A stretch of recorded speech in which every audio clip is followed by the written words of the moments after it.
इतने पैसे मांगने के लिए दुनिया के आगे ना इतनी अहल हुकूमत थी जो ये अपना मिफ्ता बता रहे हैं, इतनी अहल हुकूमत थी कि 15 ट्रिलियन के ऊपर लोन थे, 30 ट्रिलियन के ऊपर कर दिए। इतनी अहल हुकूमत की, और इनके तो खैर बड़े दोस्त हैं शायद खान अब्बासी साहब, जिस दिन वजारत संभाली थी गैस के ऊपर 1 रुपये का लोन नहीं था। जरदारी को आप जो मर्जी कह लें कि उनकी बड़ी तबाही की, उन्होंने ये किया, गैस के ऊपर 1 रुपये का लोन नहीं था। जिस दिन छोड़ी है माशाल्लाह 157 बिलियन का लोन छोड़ के गैस के ऊपर चले गए हैं। कोई इदारा आप मुझे बताएं, एक इदारा आप उठाएं और आप मुझे उसकी मिसाल दें कि ये इदारा चलता हुआ छोड़ के गए हैं। ये ऐसे इन्होंने जो है वो बेड़ा गर्क किया है तमाम की इकॉनमी का, हर चीज़ का। और अभी ये जो बात कर रहे हैं कि नई इन्वेस्टमेंट नहीं आ रही या नया वो कुछ नहीं आ रहा, बिल्कुल गलत। आप देखिए यहाँ पर इतनी बड़ी बड़ी इन्वेस्टमेंट्स आ रही हैं।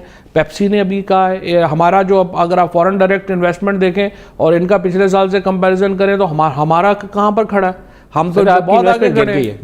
नहीं फॉरेन डायरेक्ट इन्वेस्टमेंट मिफ्ता साहब आपके नंबर्स गलत है सारे। नंबर नहीं गलत। अब हमारा जो फॉरेन डायरेक्ट इन्वेस्टमेंट है वो पहले इनके क्वार्टर से बहुत ज्यादा है, बहुत ऊपर है। हाँ, आप जो बात कर रहे हैं जो सीपैक का फीडिंग एक वो है हमारे में, उसके ऊपर इंफ्रास्ट्रक्चर का जो उनका सीपैक का फेज है वो चूंकि अब ओवर हो रहा है, नया फेज उनका जो शुरू हो रहा है वो एक फर्क जरूर आया है। बाकी तो देखिए अभी जो सारी आप पेप्सी ने यहाँ पे बिलियन इसकी यहाँ की इन्वेस्टमेंट जो है वो ला रहे हैं। उसके बाद यहाँ पे मुझे बता रहे थे एक ये दोनों हमारे जो अपना बड़े बर्गर जाइंट्स हैं कि हम चीज़ प्लांट अब पाकिस्तान में लगा रहे हैं क्योंकि चीज़ इंपोर्ट्स महंगी हो गई हैं और चीज़ का यहाँ पर बहुत बड़ी इंपोर्ट हो रही थी। तो जिसको रोटी नहीं मिलती है वो चीज़ खा लिया करे? नहीं, वो मजदूरी करेगा वहाँ पे, रोटी खाएगा, रोटी मिलेगी इंशाल्लाह। आप इससे पहले ऐड करें, मैं इमरान खान और असद उमर के कुछ शॉर्ट्स हमने निकाले हुए हैं, वो आपको सुनाना चाहता हूँ, दिखाइएगा जी।